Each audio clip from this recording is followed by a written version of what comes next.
I think that the trend has been that it has been consistently made difficult to score.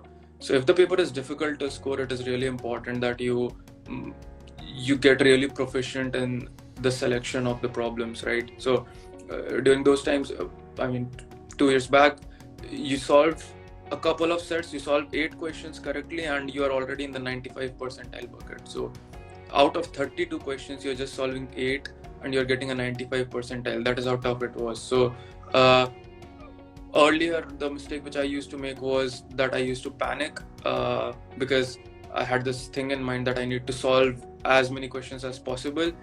But because 4 of them are related to just one passage, if you get stuck in that question and you have already spent 15-20 minutes on one problem, you are not only and then ultimately you're not even able to solve those questions. You realize at a later point that okay, this is too tough for me or too time taking.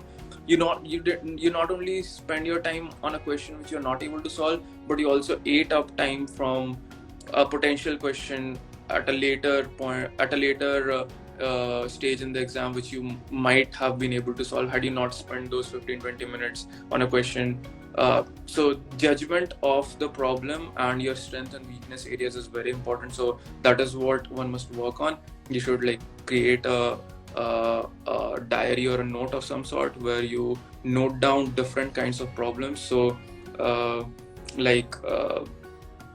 there are problems related to games and tournaments, right? So just see if you are comfortable with games and tournament problems. Solve 5 or 6 games and tournament DILR problems, and then you'll get a knack that okay, you'll get a hint that I'm not good at them.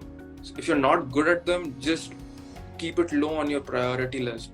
And if you see a games and tournament problem in the paper, even before, like, give a read and you'll feel that it's doable or not. So by practicing, what happens is that your judgment improves, and if you have improved your judgment, you will be in a pretty good spot when it comes to DILR, because eliminating sets is very important so that you narrow down on the 2 or 3 sets which you can solve, which are easy.